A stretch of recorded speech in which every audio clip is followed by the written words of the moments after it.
Hey guys, this is another deck profile I'm doing. This time it's for my Relinquished deck. Relinquished, I think, it's got a lot of potential. Not really seeing much, but with the Dijin releases and things, and Forbidden Lance that's coming out in Storm, this deck I think has a lot of potential and it can go quite far. I've heard good things in America, so I'll show you the deck. Okay, I got two Dijin releaser of Rituals. Amazing card. You can use it as part of the Relinquished summon from your hand or the field. You can also, if it's in your grave, remove it and use that as the summon. If you do any of those, your opponent cannot special summon as long as Relinquished is face up on the field. This shuts down everything. It's an amazing card. I also have two Disarrays that do pretty much the same thing, but make your Relinquished immune to traps. I side them. I don't really find at the moment that they're needed too much. A lot of people are running Decree and stuff. So if they are quite trap heavy, you can always side your two Disarrays in and take some other stuff out. I run 3 Manju of 10,000 hands. Obviously, you got to search for your Relinquished and your Black Illusion. 3 Relinquished, obviously. It's a Relinquished deck after all. 1 Caius. I love Caius in this deck. I always have a 1400. All my monsters are 1400 under, apart from 3, I think, just to stop the bottomlesses. But I always have a 1400, and Caius. I always get Caius off. He's never a dead draw. Morphin Jar, amazing in this deck. You got a lot you want to get in the grave, and it does screw up a lot of other decks. Not too good against Fabled and things like that, but nevertheless still a good card. Run Double Racco. Just because it's a great card. You can mill to the grave, hit your Dijins in the graveyard. Double Armageddon Knight. Same reason, sending those Dijins to the grave, and other things. 1 Tomato at the moment. I keep one in my side deck, and I often do side in. Depends who I'm playing. If it's Monarchs, things like that. I'll keep one out.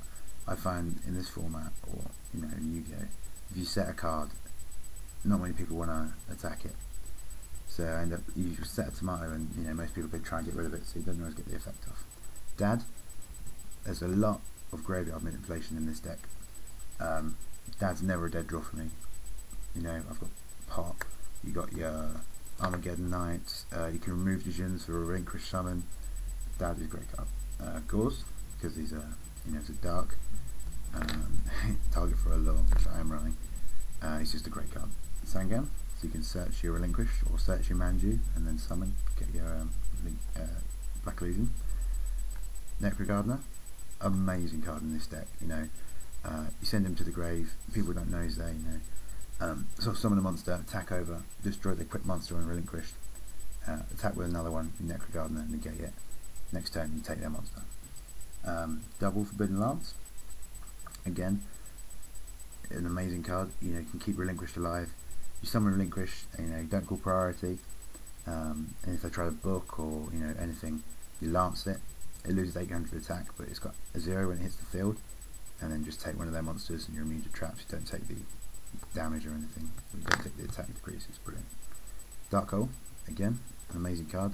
Combined with Forbidden Lance, good combo there. Monster Reborn, only 1 MST. Don't really find a need to in this deck. It's just I don't get the Relinquished plays off enough, and I always find I just don't need it. 1 book, because it's a book. Pot of Avarice, there's a lot of milling in this deck. I always find a +2 to draw is a great thing. Allure of Darkness, another draw in the deck. There'll usually be a dark target in my hand. Probably the Armageddon, the Tomato, that's why I usually send it. But nevertheless, I get Allure off quite a lot. Black Illusion Ritual. I'm only running 2 because of this next card, but Preparation of the Rites is broken in any ritual deck. Basically, you play Preparation of Rites, you add a ritual monster from your deck to your hand, and a ritual spell from the graveyard to your hand. So if you top into one of these, you've got an instant Relinquished play, and it changes games completely. Alright, traps. Mirror Force, because it's Mirror Force and I love it. TT, again, you can use it with Lance.